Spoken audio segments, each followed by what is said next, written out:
오늘 이제 예수님이 땅에 오신 목적 해서 이제 오늘 치유 부분에 대해서 함께 이제 말씀을 좀 나누려고 합니다. 분명히 예수님이 이 땅에 오신 것은요, 우리의 영혼 육이 하나님 앞에 축복을 받으며 누리며 살아가게 하시기 위해서 분명히 예수님이 이 땅에 오셨습니다. 그리고 예수님이 십자가에서 또 부활하심을 통해서 그 일을 분명히 예수님이 다 이루셨습니다. 그런데 우리가 하나님이 주님을 통해서 우리에게 주시는 이런 놀라운 우리가 이제 축복을 누리려면요, 우리 쪽에서 해야 할 일이 있습니다. 지난주에 제가 잠깐 이제 월미구 식구들하고 예배를 드리는데 이제 그런 말을 같이 했습니다. 무엇이냐면 예수님께서 우리의 모든 죄를 용서했습니다. 그 죄는 뭡니까? 우리를 고통과 허감과 어둠 속에 몰아잡는 게 그게 죄입니다. 그래서 예수님 그 죄에서 우리를 자유하게 해주셨어요. 그런데 그 자유의 복을 우리에게 주셨는데 문제는 뭐냐면 그 자유의 우리가 누리려면요, 우리 역시도 어떻게 됩니까? 용서를 해야 된다는 거예요.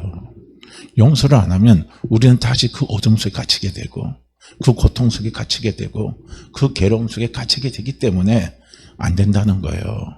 그래서 예수님이 베드로에게 용서에 대해서 가르칠 때 7번씩 70번을 용서하라 그렇게 했습니다.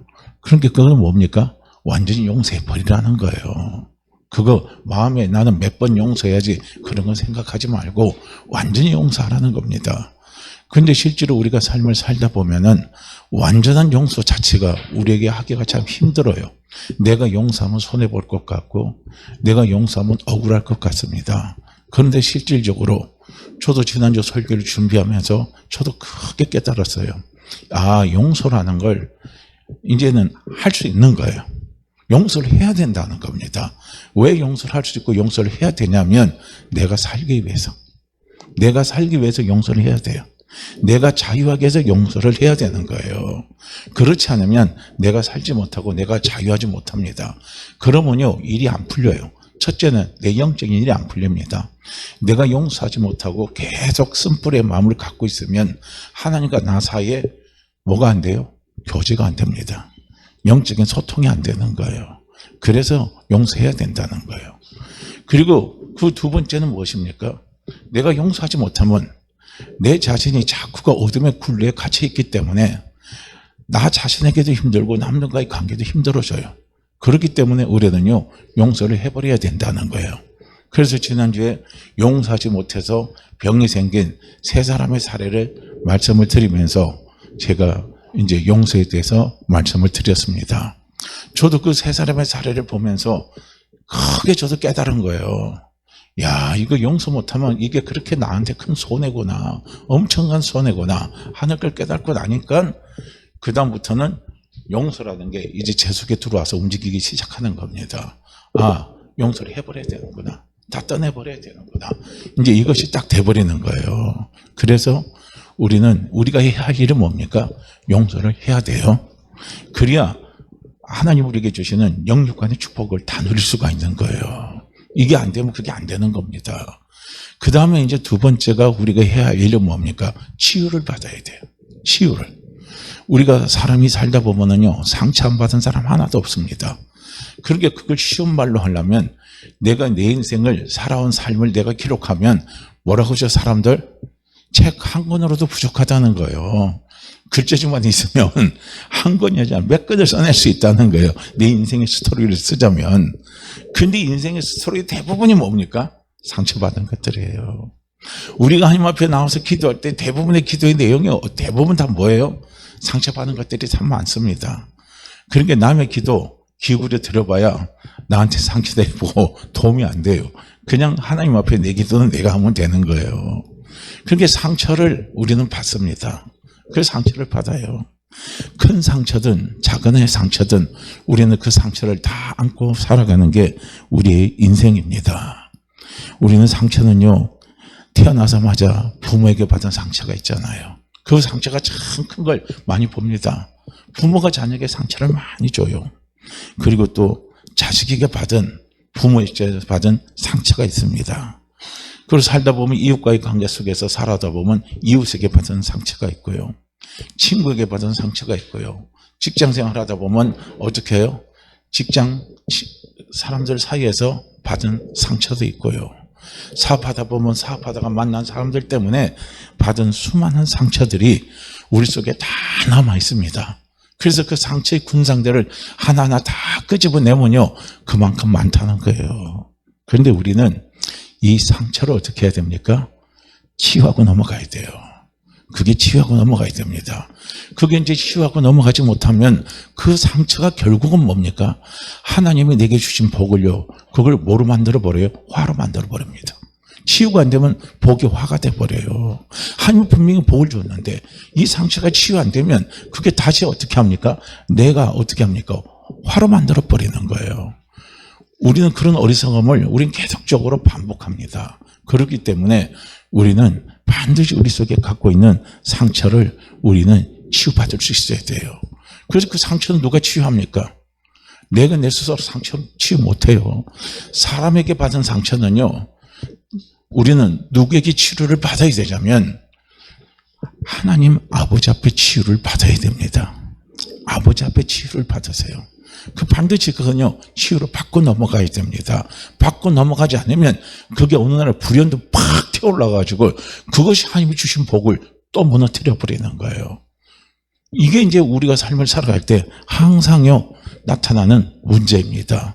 그래서 우리는 상처를 꼭 치유를 받아야 돼요. 어떤 분이 그런 말을 하더라고요. 우리가 처한 환경에 대해서 원망하고 불평하고 그리고 대결하면은 우리 속에 힘들어진다는 거예요. 힘들고 고통스럽다는 겁니다. 그렇지만은 이것을 우리가 잘 극복하는 지혜가 필요하다는 거예요. 그러면서 어느 목사님이 장인을 보고 크게 느낀 게 자기가 있었다고 그래요. 온몸이 비틀어지고 사지가 뒤틀리고 말도 못하고 화장실도 못 가고 밥도 스스로 못 먹고 이런 상태였습니다.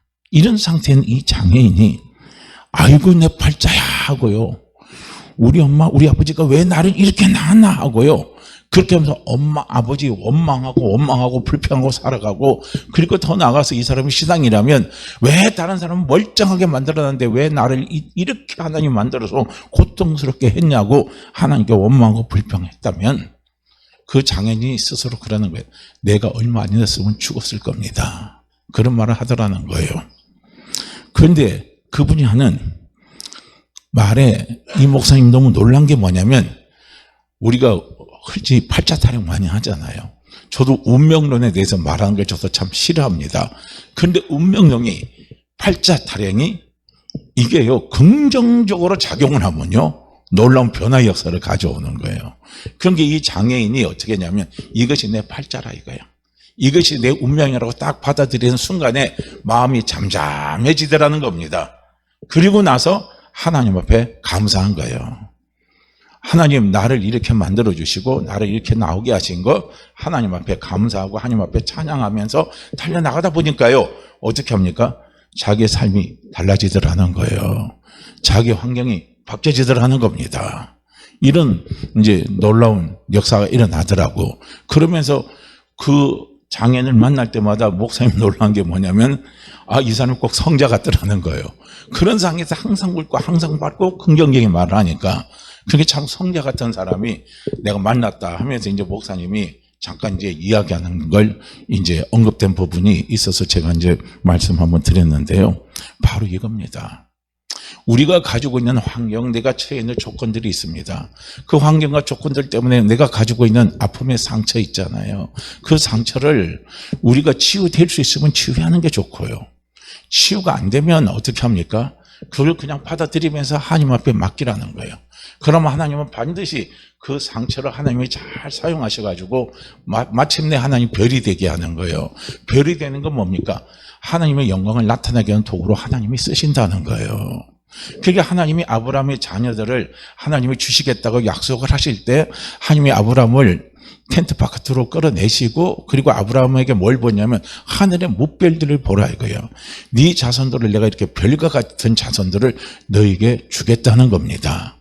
그런 게 하나님은 우리를 별과 같은 존재로 하나님 우리를 쓰시기를 원하는 거예요. 별과 같은 존재. 이것을 우리는요, 알아야 된다는 거예요. 미국에 한 장애인 목사님이 있습니다. 그 목사님은 태어날 때부터 팔도 없어요. 다리도 없어요. 오직 발가락 2개만 딱 가지고 태어났다는 거예요. 참 기가 막히죠. 기가 막힌 거예요. 발가락 2개입니다. 팔도 없고 다리도 없고 몸에 발가락 2개만 있어요. 그러니까 모든 사람들이 그를 볼 때는요, 저주받았다. 그리고 손가락질을 한 거예요. 그런데 그 어머니는 항상 그렇게 고백을 했다는 거예요. 하나님은 절대로 실수하지 않으신다. 하나님은 당신의 뜻이 있어서 이런 애를 낳게 했다 이거예요. 우리는 우리에게 주어진 운명을 이렇게 해석을 해야 돼요. 하나님의 뜻이 있어서 나를 이런 환경에 처하게 했고, 하나님의 뜻이 있어서 나에게 이런 아픔을 주셨다고 생각하면요, 우리는 아픔에 대한, 상처에 대한 소망이 있어요. 상처에 대한 꿈이 있습니다. 그런데 그건 맞아요. 하나님은 모든 것이 하나님께서 선으로 갖다 주시고, 그 선으로 갖다 주시는 가장 좋은 게 뭐냐면요, 나를 별이 되게 하는 거예요. 별은 다른 사람들을 비춰주는 거예요. 길을 잃어서 괴로워한 사람들에게 그 별이 비춰질 때 길이 보이는 거예요. 아픔과 어둠 속에서 고통 속에 있는 사람들에게 별이 비춰지면, 빛이 비춰지면요, 치유와 회복의 역사가 일어나는 거예요. 하나님은 바로 우리를 그런 도구로 사용하시는 거예요. 그러니까 이 목사님의 엄마는 자기 아들이 정말 발가락 2개만 가지고 태어난 아들을 볼 때는요, 처음부터 저는 그런 생각을 했을까 하는 의문도 들지만요, 대단하다고 보는 거예요. 자기에게 주어진 아이의 운명을 이 엄마는 그대로 받아들인 거죠. 그리고 그 운명 속에 하나님의 뜻이 있다 이거야. 하나님은 절대 이 아이에게 이런 걸 갖다 줬을 때는 틀림없이 하나님의 뜻이 있다 이겁니다. 이걸 이 아이의 엄마는 딱 믿고요, 그리고 특별한 선물이라고 생각을 한 거예요. 진짜 특별한 선물이죠. 특별한 저주가 아니에요. 특별한 선물입니다. 할렐루야. 하나님은 우리의 삶 속에서 주시는 모든 것들을 우리는 특별한 선물로 해석하시기 바랍니다. 특별한 선물을 주신 거예요. 그래서 이 아이의 엄마는 입히고 먹이고 목욕을 시키고 계속 길렀습니다. 그리고 휠체어에 앉아서 초등학교에서 대학까지 어머니가 데리고 다니면서 공부를 시켰습니다. 몸에 붙은 2 발가락을 가지고요, 이 아들은 어떻게 합니까? 노트에 책을 기록하고, 그리고 신학대학까지 같이 가서 마침내 목사 안수를 받았습니다. 그리고 강단에 서서 설교를 하면요, 수많은 사람들이 감동을 먹고 눈물바다로 만들어버리는 거예요. 그리고 젊은 청년들이 담배를 피우고 술을 마시고 마약에 중독된 사람들이 있죠. 이런 사람들이 가서 그 목사님 와서 설교를 하면요, 회개하고 돌아오는 역사가 막 일어난다는 거예요. 그래서 그분이 그런 말을 한다는 거예요. 나는 팔도 없고 다리도 없고 발가락 2개 가지고 사는 사람인데 하나님을 믿고 내가 이렇게 행복하고 기쁜데 사지가 멀쩡한 여러분들은 왜 술주정뱅이가 됩니까? 사지가 멀쩡한 왜 당신들은 아편 중독자가 됩니까? 왜 인생을 낭비합니까? 정말 우리나라도 지금 심각해요. 우리나라가 마약 청정국이 아니라잖아요. 지금 마약이 어디로 다 퍼져 들어가고 있습니까? 젊은 사람들에게, 청년들에게 이 마약이 지금 다 퍼져 들어가는 거예요. 이게 심각한 겁니다. 왜 청년들이 마약을 손을 댑니까? 삶의 소망이 없기 때문에 그래요. 삶의 기쁨이 없기 때문에 그래요. 삶의 목적이 없기 때문에 그렇거든요. 그러니까 마약에 손을 대는 거예요. 심각한 일이죠. 그러면서 나를 보십시오. 나는 팔도 없고 다리도 없고 아무것도 없이 발가락 2개만 가지고 태어난 사람입니다. 무엇을 가지고 원망하고 불평하고 소망을 잊고 사십니까? 그렇게 말을 하니까 듣는 사람들이 할 말이 없죠. 숙연해지면서요, 그리고 자기의 잘못들을 회개하고, 그리고 다시 그들이 올바른 길로 돌아가는 역사들이 일어난다는 거예요. 얼마나 놀랍습니까? 이 목사님은 지금도 말씀을 전하고 있습니다. 그리고 전할 때마다 많은 사람들에게 감동을 주는 거예요. 사람의 감동을 주는 건 뭔 줄 아십니까? 내가 치유받은, 하나님께 치유받은 그 사실이 있을 때 그걸 가지고 다른 말 없어요. 많은 수사가 필요 없습니다. 많은 화려한 지식도 필요 없습니다. 단순한 거예요. 복음은 단순합니다. 복음은 단무지예요. 단순무지한 거예요. 복음에 대해서 해석을 붙이고 복음에서 뭐라고 이야기하면요, 문선민 같은 사람 나타나요. 신전인 같은 사람 나타납니다. 이상한 사람들이 나타나는 거예요. 복음은 우리가 가지고 지식으로 유의하고 장난칠 게 복음이 아닙니다. 복음은 많이 배운 사람이나 복음은 못 배운 사람이나 복음은 나이가 많은 사람이나 복음은 젊은 사람이나 복음은 단순합니다. 간단해요. 가장 쉬운 겁니다. 그게 복음이에요. 우리는 이 복음 안에 뭐가 있는 줄 아십니까? 치유가 있어요. 용서가 있습니다. 그 복음에서 치유받은 치유를 가지고 다른 사람들에게 다른 말 할 거 없어요. 내가 받은 거, 내가 만난 것, 내가 체험한 것, 그거 주면 되는 거예요. 여기서 발가락 2개 달린 이 목사님이요, 뭐 갖고 사람을 움직일 수 있습니까? 뭐 갖고 사람을 감동시킬 수 있습니까? 자기가 만난 하나님입니다. 그 하나님이 자기를 이끌어주는 삶, 그 자체를 가지고 자기는요, 어떻게 합니까? 전하는 거예요. 말하는 거예요.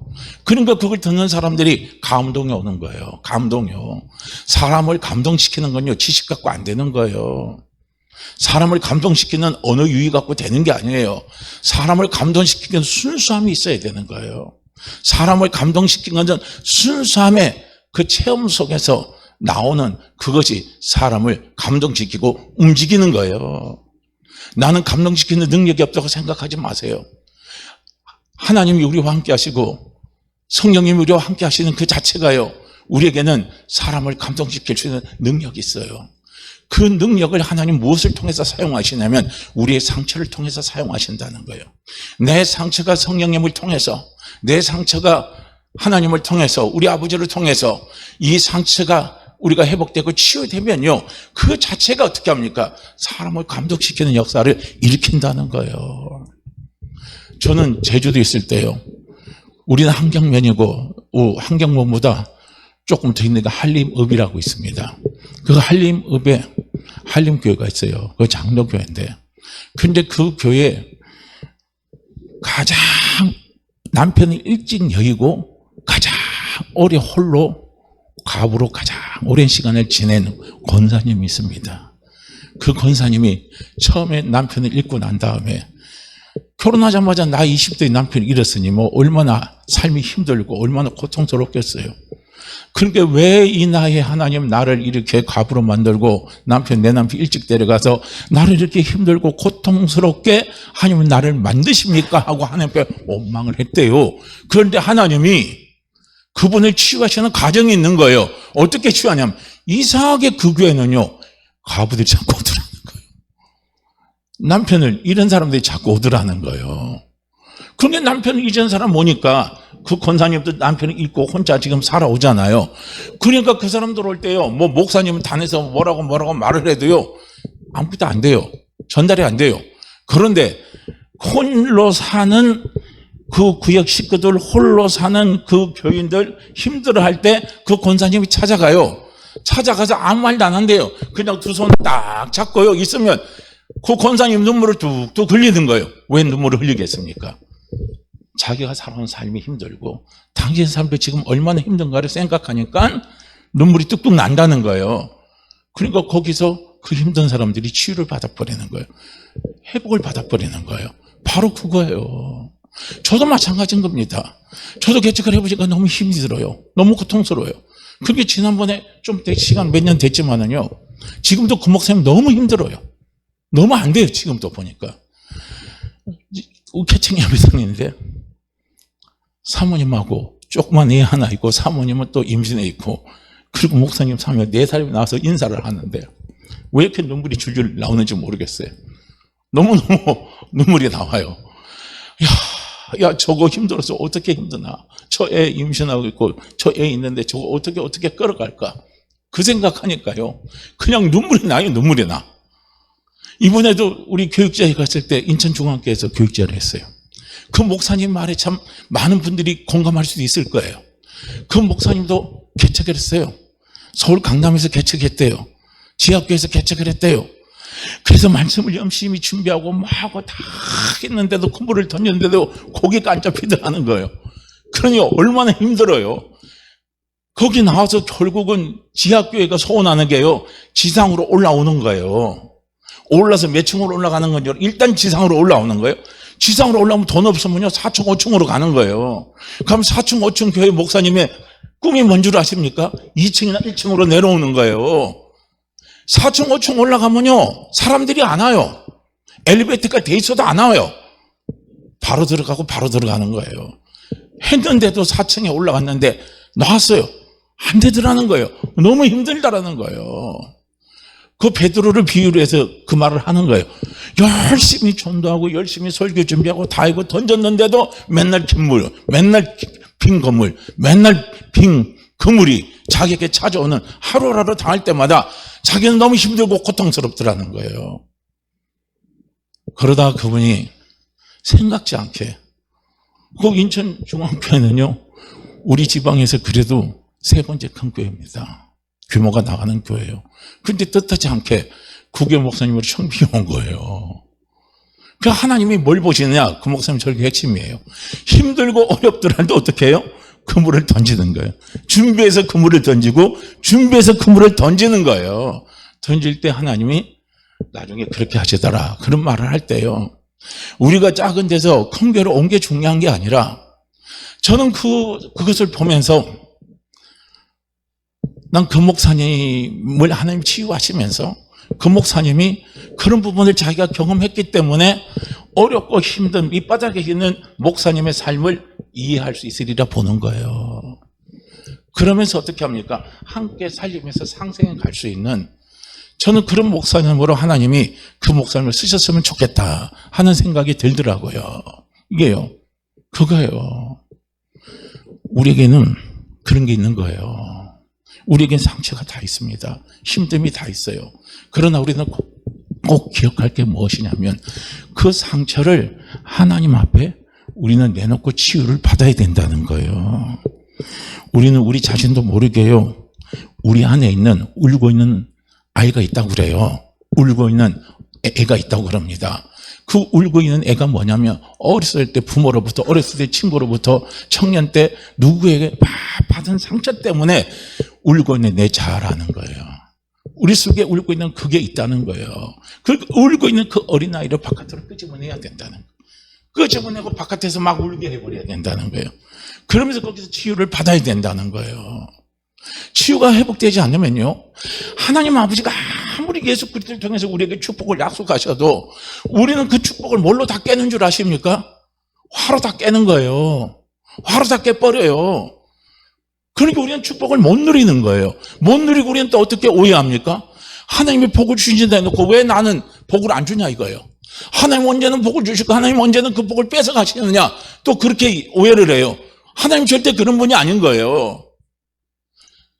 오늘 본문 말씀도 그런 거예요. 오늘 본문 말씀이 무엇입니까? 예수님이 이 땅에 우리와 같이 똑같이 인간의 몸으로 왔어요. 연약한 인간의 몸으로 왔습니다. 그리고 그분은 인간의 몸으로 오시면서 연약한 인간의 몸으로 오시면서 우리가 경험할 수 있는 모든 것을요 그분이 다 경험을 하신 거예요. 약함 속에서 오는 경험이에요. 약함 속에서 오는 경험 가운데 가장 큰 경험이 무엇이겠습니까? 그게 바로 상처입니다. 태어났을 때부터 예수님은요 말구에서 태어났어요. 사람들이 예수님을 조롱할 때, 크면서 조롱할 때 뭐라고 조롱할 수 있겠습니까? 저 말새끼야. 말개에서 산 말새끼야. 그렇게 예수님을 조롱할 수도 있었을 겁니다. 예수님이 자라가면서 가면 좋은 가정에서 예수님이 자라질 않았어요. 목소리 자식으로 자라난 겁니다. 목소리 자식으로 가면서 그 목소가 부자냐? 부자도 아니에요. 가난해요. 그러니까 가난 때문에 찾아오고 가난 때문에 조롱받는 아픔의 상처가 예수님께서 왜 없으셨겠습니까? 그 상처 예수님 다 가지고 계신 거예요. 한번 보세요. 예수님이 드디어 나가서 많은 사람들에게 기적을 나타내고 이적을 나타냈을 때죠. 사람들이 줄줄이 따라오고 사람들이 막 당신은요 대단한 사람이라고 막 시켜 올릴 때는요 그야말로 엄청 행복하고 엄청 좋은 것 같죠. 높은 데 있다가 사람이 한번 떨어져 보세요. 사람이 찾아와요 안 찾아와요? 이게 사람이 특성입니다. 잘 되면 사람이 찾아오는데 내가 안 되면 사람 다 떠나요. 이게 한번 위에서 올라왔다가 밑으로 떨어진 사람들이 다 경험은 애들 아니에요. 전부 그 애들입니다. 예수님도 그렇게 올라갔어요. 예수님이 떨어졌어요. 어디까지 떨어졌습니까? 십자가에까지 떨어진 거예요. 그러니까 예수님은 누구 따라와요? 다 버리고 다 도망가잖아요. 다 버리고 도망가고 예수님한테 오직 날라오는 것은 뭡니까? 배반의 아픔, 조롱의 아픔, 고통의 아픔. 그 아픔만이 예수님 속에 다 온 거예요. 예수님 그거 다 어떻게 합니까? 상처. 예수님이 전부 다 경험한 겁니다. 다 체험한 거예요. 그래서 우리의 치료는 전문가에게 치료받아야 돼요.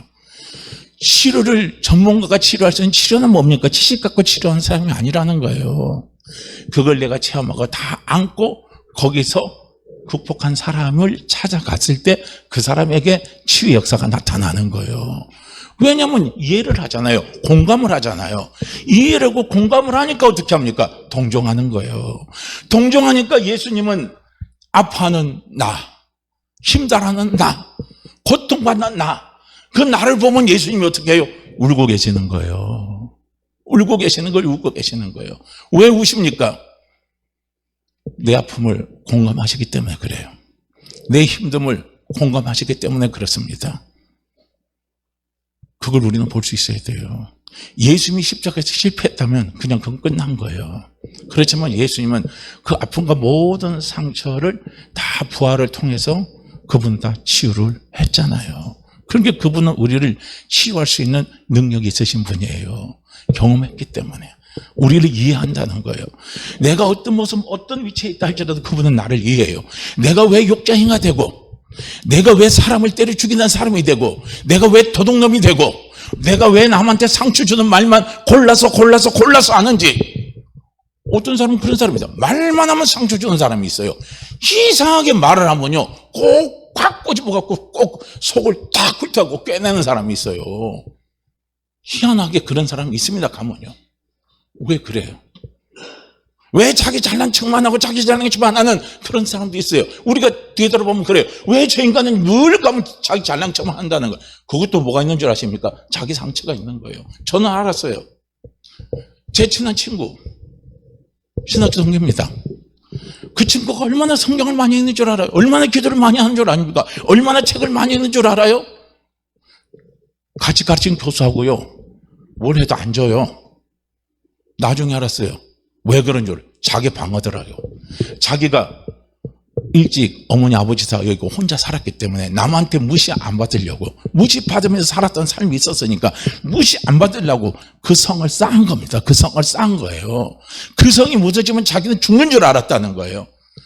그러니까 그 목사님도 거기에서요, 그 친구도 거기에서 회복되려면 어떻게 되는 줄 아십니까? 치유를 받아야 되는 거예요. 치유가 받아야 돼요. 치유가 안 되면 그 친구는 영원히 감옥 속에서 갇혀 있는 겁니다. 자유함의 축복을 못 누리는 거예요. 이게 있습니다.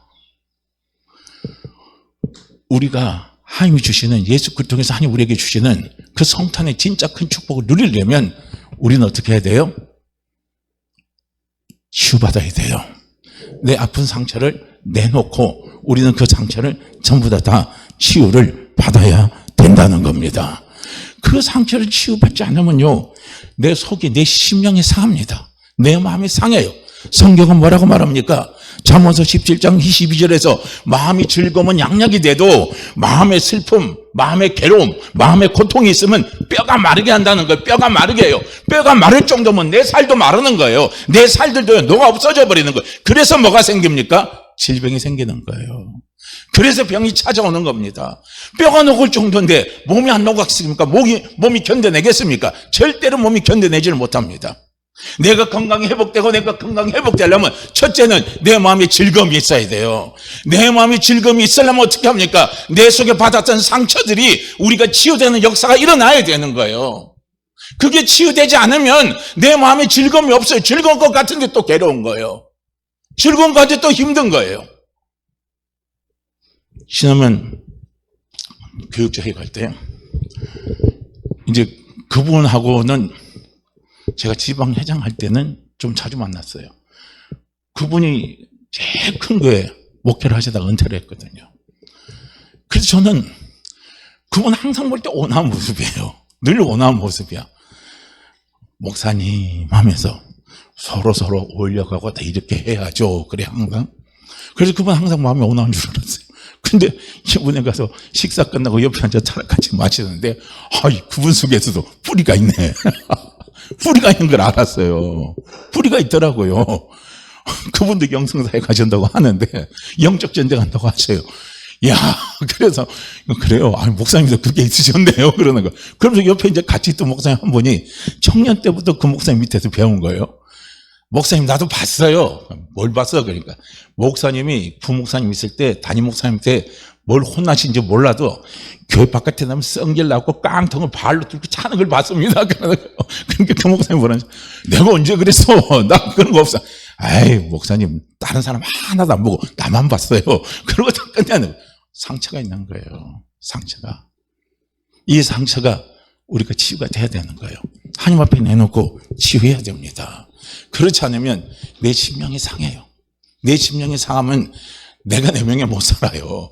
하나님은 우리에게요 오래오래 건강하게 살게 하신 축복을 장수의 복을 주셨는데 그 복을 우리가 누리지 못하는 거예요.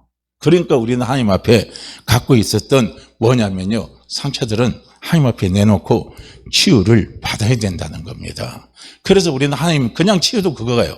하나님 나 아프니까 힘드니까 치유해 주세요. 고쳐주세요. 그러지 말고 내가 언제 어느 때 누구에게 어떤 상처를 받았습니다. 하나님 저 어렸을 때 맨날 엄마 아빠한테 그런 소리 들었어요. 돌대가는 소리만 들었습니다. 맨날 너는 거부양하는 소리만 들었습니다. 맨날 너는 그거밖에 못하냐고 맨날 저는 아버지한테 그런 소리만 들었고 부모님한테 그런 소리만 들었어요. 저는 지금 너무나 그것이 저에게 콤플렉스가 되고 그것 때문에 아버지가 미워 죽겠습니다.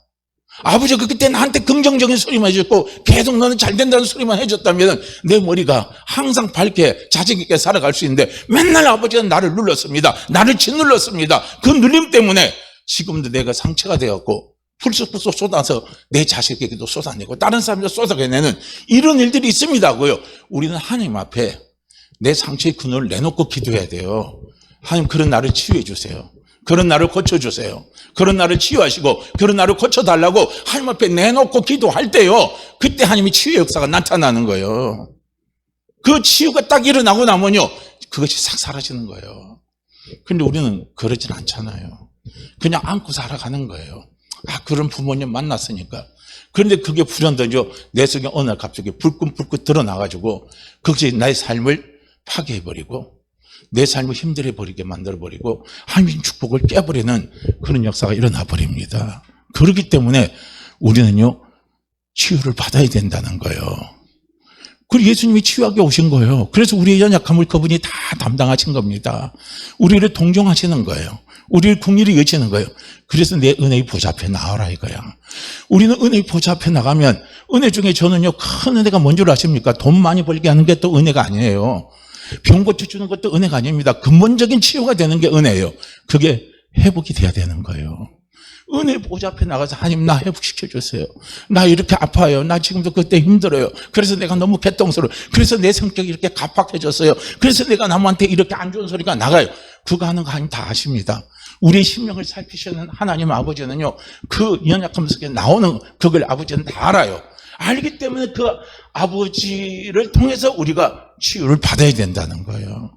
치유받지 않으면 힘들다는 거예요. 치유를 받아야 돼요. 그래서 우리는 구체적인 상처를 내놓고 우리가 하나님 앞에 고백하고 달려나가야 할 수 있어야 되는 거예요. 제가 이 하나만 하고 이제 말씀을 정리를 할게요. 이스라엘의 그 역사 박물관이 있습니다. 거기 가면 촛불이 6개가 있고요. 그 밑에 비누 3개가 있답니다. 그런데 촛불 6개는 무엇을 이야기하냐면 히틀러가 유대인들 600만 명 죽인 것을 해서 촛불 6개를 갖다 놓는데 그리고 비누 3개는 뭐냐면 그 600만 명을 다 죽여가지고 어떻게 해요? 유대인들을 전부 죽여서 비누로 만들었다는 거예요. 비누로 만들어 독일 사람들에게 쓰라고 줬다는 거예요. 그걸 기념하기 위해서 그걸 잃어버리지 않게 해서 촛불 6개하고 비누 3개를 갖다 놓은 거예요. 그런데 한번 보세요. 유대인들이 받은 상처도 엄청나게 크죠. 용서가 안 될 수 있을 거예요. 그런데 왜 히틀러가 그 짓을 했느냐? 왜 그렇게 악인이 됐느냐? 봐야 된다는 거예요. 히틀러도 불쌍한 사람입니다. 치유받지 못했어요. 그는 어려서 히틀러의 아버지, 그 가족 계보가 그래요. 히틀러의 아버지도 사생아에서 태어났습니다. 사생아예요. 어떤 사생아냐면 유대인의 사생아로 태어난 거예요. 히틀러의 아버지 엄마가 옆집에 있는 유대인하고 어떻게 하다가 태어난 게 히틀러 아버지예요. 자, 그리고 그리고 아버지가 사업을 한다고 맨날 밖에 돌아다녔어요. 근데 그동안에 엄마가 또 다른 유태인하고 또 그렇게 지내는 걸 히틀러가 다 목격을 했네요. 그렇다고 엄마 아빠가 히틀러를 따뜻하게 대해준 게 아니에요. 히틀러 아버지, 히틀러 엄마는 아예 히틀러한테 관심도 없고 아빠는 들어오면 히틀러한테 욕하고 때리고 구박하는 게 그게 히틀러의 어렸을 때 받았던 모든 삶의 여정이랍니다. 그래서 히틀러가 마음에 가진 게 뭐냐면 이 유대인들을 증오하기 시작한 거예요. 그래서 히틀러의 마음속에 생긴 게 뭐냐면 유대인 박멸주의가 생겨버린 겁니다. 유대인 싸그리 죽어야 된다. 저 종자는 이 땅에 없어져야 된다는 거예요. 그래서 히틀러가 정치인이 되고 마침 히틀러가 정권을 잡았잖아요. 그래서 히틀러가 시작한 게 바로 유대인 박멸주의입니다. 그래서 히틀러가 유대인을 그렇게 다 죽여버린 거예요. 얼마나 무섭습니까? 어렸을 때 상처 하나가 치유가 되지 못하면요, 사람이 이렇게 변하는 거예요. 이렇게 악인으로 변해버리는 거예요. 우리는 악인으로 변한 그 사람을 욕하고 그 사람을 우리는 손가락질합니다. 그러나요, 하나님은 그렇지 않아요. 그 사람이 왜 그렇게 됐는지, 왜 그런 사람이 됐는지 하나님은 우리 마음에 받았던 상처를 하나님은 살피시는 분이에요. 하나님 우리의 심령을 살피는 건 우리의 잘못된 행동들, 막 우리가 어둠 속에서 아무도 보지 않는 데서 막 은큼한 행동을 하는 것들, 우리 속에 은큼한 마음을 가진 것들, 우리 속에 악독한 마음을 가진 것들, 그런 것들을 하나님이 살피시는 것이 아니라 하나님 우리의 마음을 살피시는 것은 뭡니까? 우리 속에 가지고 있는 아픔의 상처입니다. 그걸 하나님은 살피시는 거예요. 살피시고 하나님이 그 상처를 하나님은 치유해 주신다는 거예요. 왜 심령을 감찰하신 하나님을 우리는 무섭게 생각하지 말라는 거예요. 두렵게 생각하지 말라는 거예요. 내 심령을 감찰하신 하나님이 계시기에요, 나는 하나님 앞에 치유받을 수가 있는 거예요. 하나님 우리를 벌하라고요. 내 심령을 감찰하십니까? 안 그래요. 태어나서부터 히틀러가 내 이 땅에 태어난 내 사명이 유대인들을 죽이는 것이 내 사명이라고 히틀러가 어려서부터 응애하고 태어나서 그런 게 아니란 말이에요. 상처 때문에 그렇게 돼버린 거예요. 그래서 하나님은 우리의 동기를 살피시는, 마음을 살피시는 거예요. 이 세상에 어떤 사람이 악한 마음을 태워갖고 악한 마음을 가지고 태어나고 악한 마음을 가지고 살아가는 사람이 누가 있겠습니까? 악한 마귀가 이 세상을 지배하고 그 악한 마귀가 이 세상 사람들에게 욕심을 주고 그 욕심 때문에 쫓아가는 그 사람들을 통해서 우리가 상처를 받은 거죠. 어린아이 영혼들 한번 보세요. 그 눈망울이 얼마나 눈망울이가 밝습니까? 우리가 아이를 갖고 있으면 태어날 때부터 아이 보고 너는 태어날 때부터 도둑놈이 되거라. 너는 태어날 때부터 큰 사기꾼이 돼야 돼. 너는 태어날 때부터 큰 살인자가 돼야 돼. 우리는 애들에게 그런 소망 갖습니까? 아니잖아요. 내가 살인자라 할지라도, 내가 도둑놈이라 할지라도 아이만 어떻게 합니까? 너는 훌륭한 사람이 돼야 돼. 사회에서 꼭 필요한 사람이 돼야 되고요. 우리가 그런 소망을 갖잖아요. 그런 소망을 가지라고 그런 게 아니라 그 아이를 보는 순간에 우리는 그런 마음이 생기는 거예요. 깨끗한 마음이 생기는 거예요. 그런데 왜 사람이 망가졌냐 이거죠. 왜 사람이 그렇게 포악해졌냐 이거예요. 왜 사람이 그렇게 무섭게 변해버렸냐 이거예요. 이 세상에서 제일 무서운 게 뭐라고 그래요? 어둠 가운데 짐승 만난 것보다 더 무서운 게 뭐라고 그래요? 사람 만나는 게 무섭다고 그러잖아요. 사람 만나요. 어떻게 해코지할지 모르니까. 왜 그렇게 됐느냐? 상처 때문에 그런 거예요. 상처가 치유받지 못하면 사람은 그렇게 바뀌어버린 거예요. 돈 때문에 상처받은 사람은 돈이 맹수가 되고 돈이 목표가 되고 그 돈으로 남을 다스리려고 하는 거예요. 안 된단 말이죠. 권력이 목표가 되면요, 그 권력 때문에 그 사람을 죽이는 사람이 되는 거예요. 하나님은 우리가 살리는 사람 되기를 원합니다. 그래서 하나님 우리의 그 상처가 큰 별이 되기를 하나님은 원하시는 거예요. 그러려면 우리는 어떻게 해야 됩니까? 내 상처가 큰 별이 돼야 돼요. 할렐루야. 내 아픔이 큰 별이 돼야 됩니다. 그 큰 별이 되려면 하나님 앞에 내 상처를 치유받으면 된다는 거예요. 그러면요, 상처가 큰 별이 돼서요, 다른 사람을 치유하고 회복하고 살려주는요, 놀라운 축복의 도구로 하나님이 쓰신다는 거예요. 화장품 중에 가장 귀한 화장품인데 최고의 화장품이래요. 값이 제일 많이 나간답니다. 그게 뭐냐면은요, 용연향이라는 화장품이 있대요. 이 향수래요. 근데 이 용연향은 어떻게 만들어지냐면, 사람이 고래를 잡아갖고 고래를 굶기고, 그리고 고래를 고통을 준대요. 푹푹 고래가 찌르고 상처를 준대요. 그러면 고래가 그 아픔과 고통 가운데 그 상처를 스스로 치유하기 위해서 액을 분비를 한답니다. 그럼 분비한 그 액이 그렇게 향이 좋대요.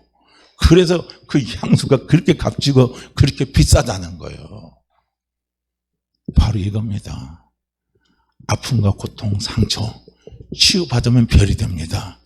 근데 이것이 치유받지 못하면요, 독이 돼버려요.